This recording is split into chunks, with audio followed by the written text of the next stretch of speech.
Why did Jesus have to come as the Son of God instead of just God in the flesh?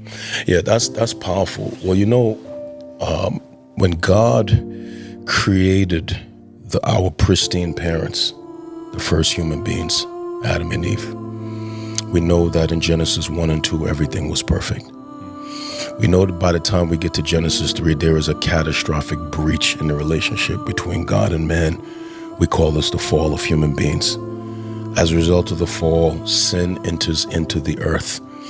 And we see that there is a fraction now in humanity, right?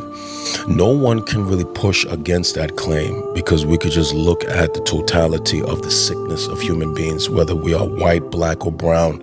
All human beings are struggling with the same sickness. We have been infected by sin.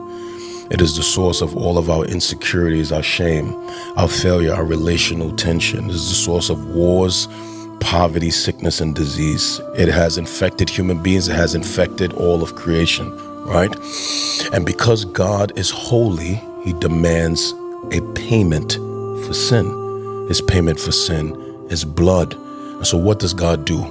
When the people of Israel, that nation is formed, he gives them a sacrificial system in which they have to constantly keep shedding the blood of animals to temporarily atone for sin.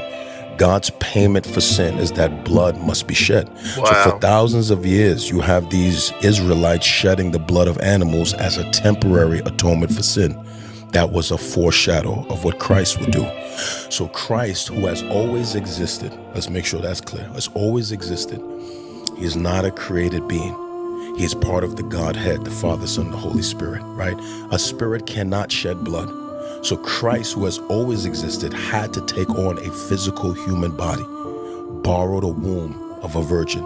And now that he has a physical body, now that body could be mutilated and the blood from that body can be shed so that atonement can be made for the sins of the whole world, in which you and I who are saved now, we reap the righteousness of that atonement. So Christ could not come as God. He had to come as a physical man because blood had to be shed to pay the price for sin. Yo, that nigga just snapped. That was the best explanation for Christ that I've seen. One of the best.